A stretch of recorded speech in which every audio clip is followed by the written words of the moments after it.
kehidupan pribadi saya, kalau mau dijadikan buku nih tebel banget bukunya Pak.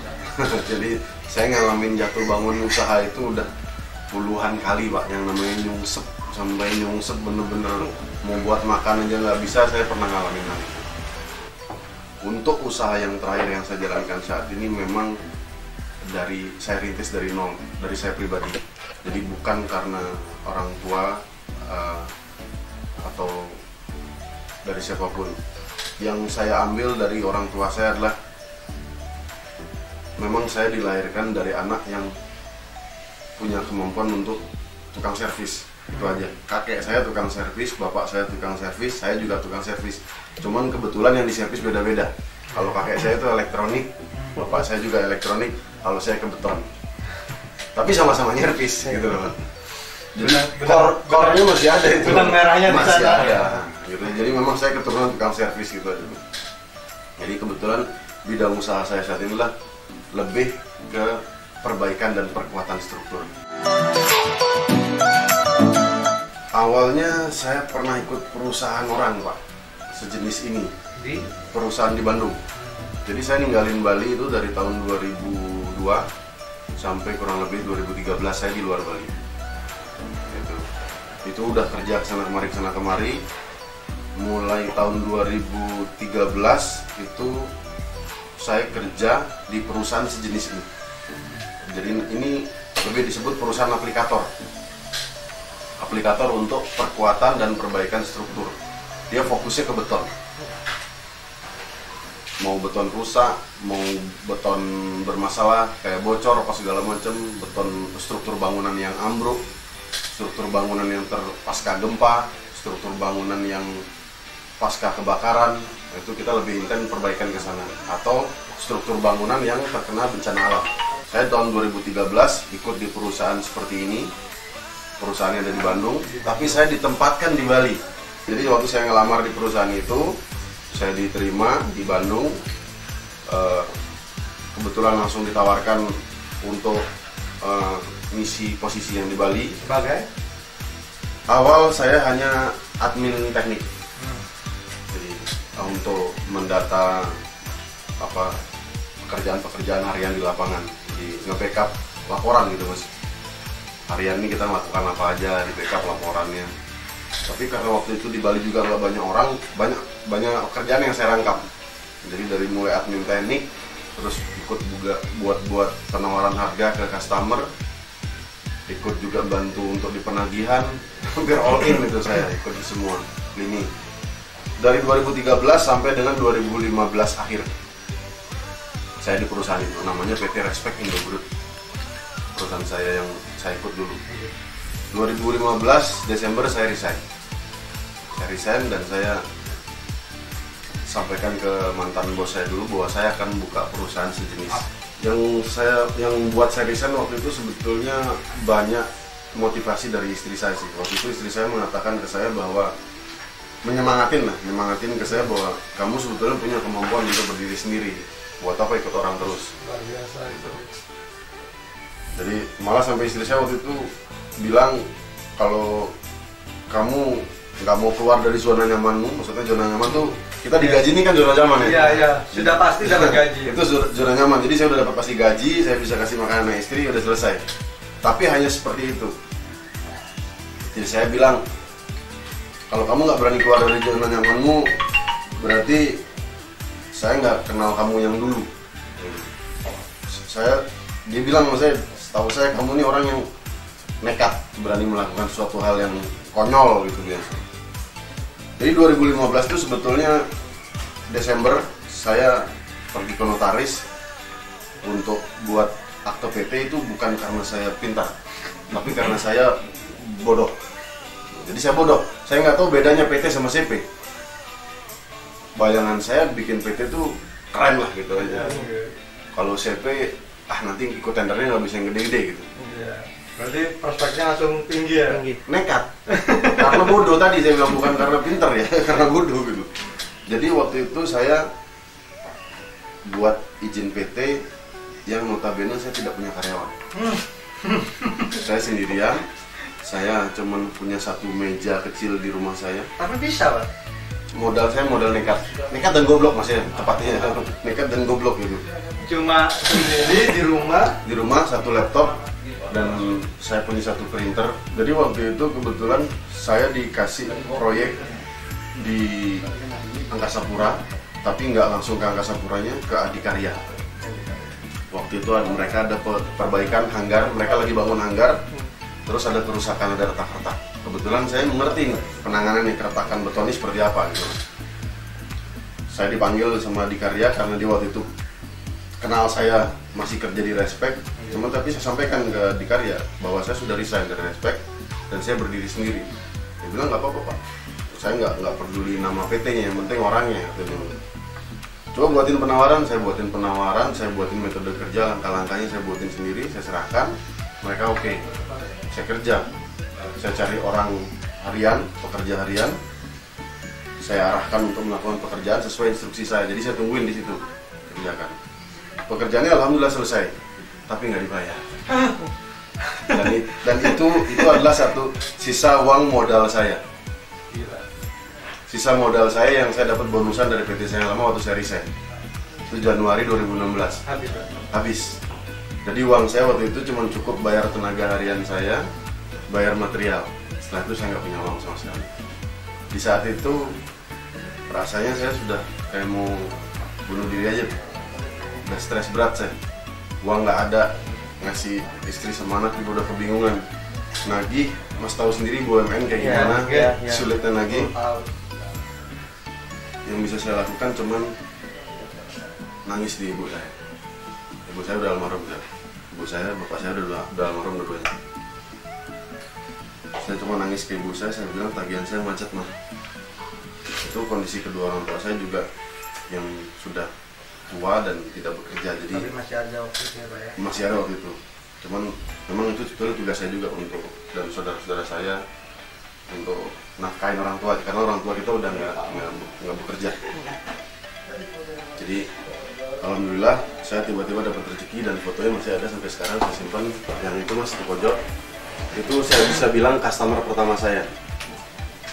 Itu Grand Ina Kuta. Oh iya ya, tahu saya. Grand Ina Kuta yang ada di Kuta. Itu dia panggil saya mau waterproofing. Jadi ada Bris Resto namanya, dia ada di sana Bris Resto, dibocor. Kami PT Respect Indogrowth ya, waktu itu pernah mengerjakan juga di atap yang lainnya kebocoran mereka. Jadi dia telepon saya lagi, dia bilang Pak ada lokasi lain yang bocor juga. Saya datang, saya bilang, saya Yusuf Pak, bukan Respect Indogrowth. Saya bilang, Bapak masih mau terima saya nggak?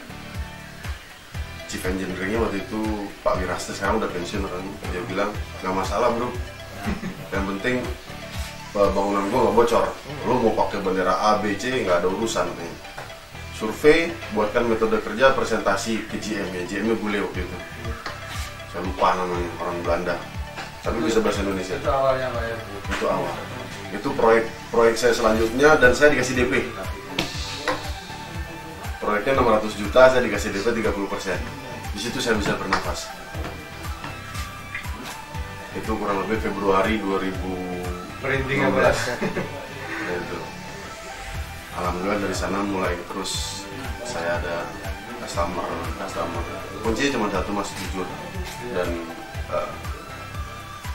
kita bisa memberikan apa yang kita janjikan ke customer.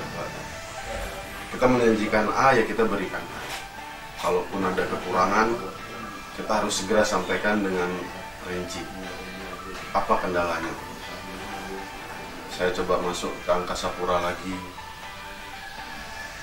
Dari mulai saya ikut ke anak perusahaan Angkasa Pura sampai sekarang saya sudah terdaftar di vendor resminya Angkasa Pura 1. Sabar nak, gitu aja. Ibu saya jawab aja cuma satu, sabar nak. Hanya itu aja. Banyak sebetulnya kejadian-kejadian yang mustahil yang di luar nalar saya tentang ibu saya. Jadi pernah beberapa kali kejadian saya ikut tender yang notabene saya harusnya saya kalah, tapi justru saya menang gitu. Karena doa seorang ibu tadi. Istri saya tetap selalu bilang bahwa kamu pasti bisa. Istri saya memang orangnya semangat juangnya tinggi juga. Jadi semangatnya dia tuh luar biasa.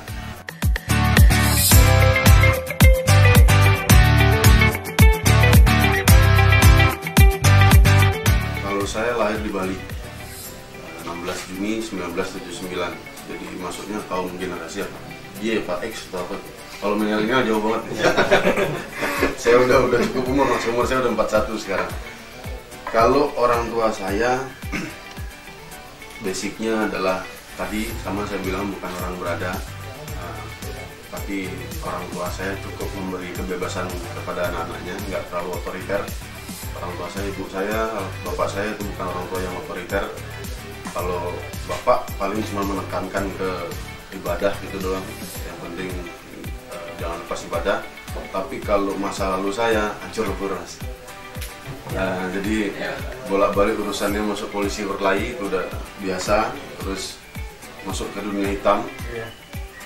Saya di dunia hitam itu kurang lebih dari tahun 97 sampai dengan tahun 2002. Kalau di rumah saya terlihat seperti anak yang menurutin apa yang di orang tua ucapkan, jadi nggak terlalu banyak menentang. Tapi kalau di luaran saya liar, edan. Saya, kalau orang bilang, kalau teman-teman saya bilang, saya seperti punya tombol on off dalam hidup saya. Kapan saya mau hancur, kapan saya mau berubah itu seperti tinggal klik on atau klik off itu. Saya bersyukur saya punya hal seperti itu karena saya bisa mengatur sugesti saya sendiri. Jadi waktu itu yang membuat saya berhenti adalah saya menimbang lebih banyak capeknya dibandingkan enaknya. Saya nggak bilang narkoba nggak enak.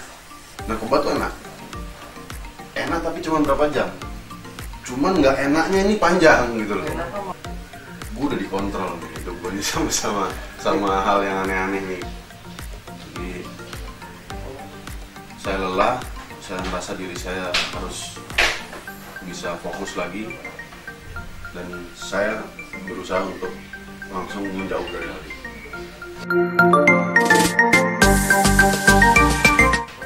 Saya kembali untuk coba mengangkat keberanian diri saya, menghargai diri saya sendiri. Jadi saya nggak mau ngerasa diri saya ini adalah seorang penjahat atau apapun. Saya coba menghargai diri saya sendiri. Itu yang saya lakukan. Jadi saya nggak mau orang memandang saya selalu buruk. Intinya saya harus menunjukin depan orang-orang bahwa saya bukan sampah. Oke, dulu saya pernah menjadi sampah, tapi saat ini saya bukan sampah. Saya kuliah nggak lulus. Kuliah saya sampai semester 5, saya berhenti. Tahun 2001 ya.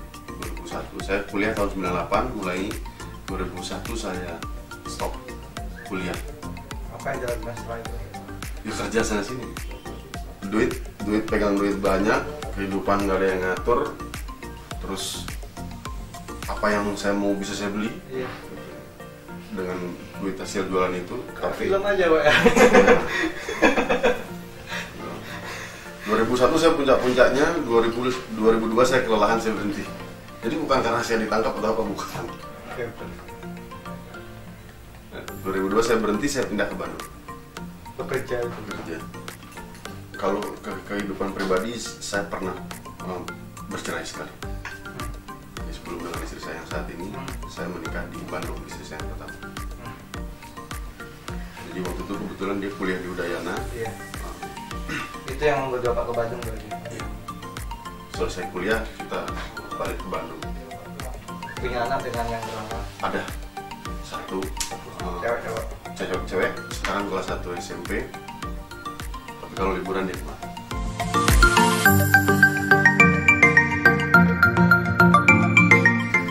Ibu saya orang yang selalu menyemangati saya.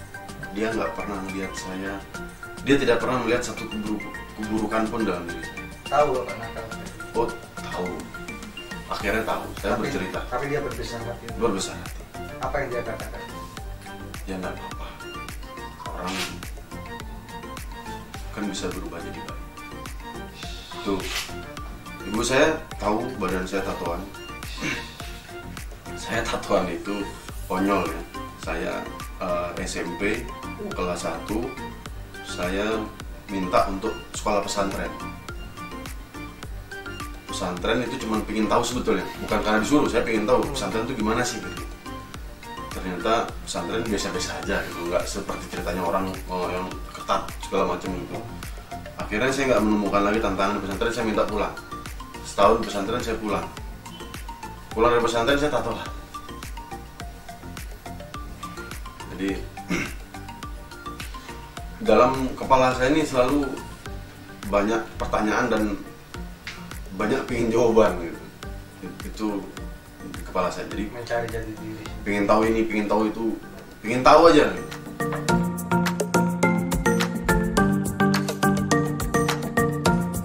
Sering, bukan pernah, sering. Sering, Pak. Sering. Dan itu hanya Pada doa sa- menjadi sandaran. Pada saat saya bercerai pertama tahun 2009, Kenapa Bapak nggak putus asa waktu itu? Kenapa Bapak masih bisa? saya waktu itu bercerai tahun 2009. Saya bisa dibilang waktu itu kehidupannya sudah mulai mapan di Bandung. Oke. Waktu sebelum saya bercerai, saya sudah punya rumah, saya sudah punya kendaraan pribadi, saya sudah kerja bagus waktu itu di Bandung di konsultan. 2009 saya bercerai, kondisi saya baru selesai bangun rumah waktu itu. Lagi rumah lama dirobohin, direnovasi di Bandung. Iya. Terus saya selisih pendapat dengan pasangan saya waktu itu, mantan istri saya. Akhirnya sampai putus kata cerai. Jadi saya cerai, saya bilang sama istri saya, sama anak saya. Anak saya waktu itu masih TK. Saya bilang sama istri saya, apa yang saya dapatkan selama saya berumah tangga sama kamu, saya serahkan sama kamu. Rumah, mobil, dan segala isi-isinya. Jadi saya waktu itu pergi meninggalkan Bandung itu, saya bawa baju di tas saya, sama laptop saya 1 biji, sama uang yang kurang lebih 500.000 atau berapa gitu, lupa saya pastinya berapa. Saya pergi ke Jakarta, pergi cari teman lama saya, teman Bali saya tapi yang udah tinggal di Jakarta. Jadi saya numpang di rumah dia, saya makan di sono, dikasih makan karena nggak ada duit. Waktu itu saya ada tetangga saya di Bandung yang dia nasihatin saya cukup bagus. Jadi dia mengistilahkan,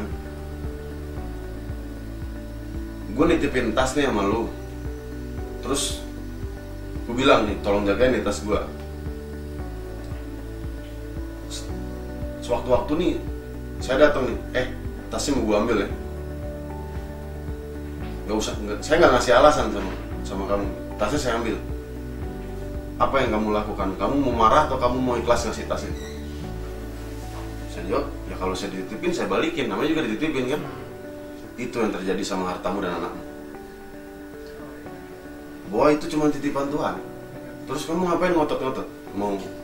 Kamu introspeksi diri dong. Salah nggak sama diri kamu sehingga titipan itu diambil? Kalau dirimu ngerasa salah, titipan itu diambil, ya udah, ikhlasin aja. Jangan diributin, ngapain diributin? Kamu kerja untuk siapa? Untuk anak istri. Ya udah, ngapain kamu mau pengadilan harta gono gitu? Dan itu saya lakukan. Dia bilang, lu ikhlasin harta lu, anak lu pergi. Rubah cara hidup lu. Ada yang salah sama diri lu. Satu-satunya rubah ya Pak.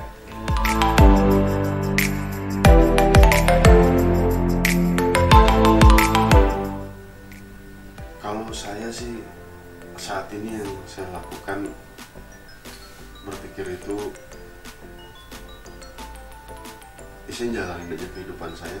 Saya cuma berusaha sebisa mungkin bermanfaat untuk orang di sekitaran saya. Jadi saya bukan tipikal orang yang suka muluk-muluk, karena kalau saya berpikir muluk-muluk tentang suatu hal, saya akan menggunakan segala macam cara yang saya punya untuk mencapai itu. Ya, seperti sebelum-sebelumnya. Yang saya khawatirkan pada saat saya fokus dengan satu hal, memaksakan diri, saya akan menghalalkan segala cara. Ini yang sekarang saya tata. Saya lebih berpikir bahwa semua ini milik Tuhan. Jangan menyerahkan diri sendiri. Jadi apa yang dititipkan sebisa mungkin kita berbagi.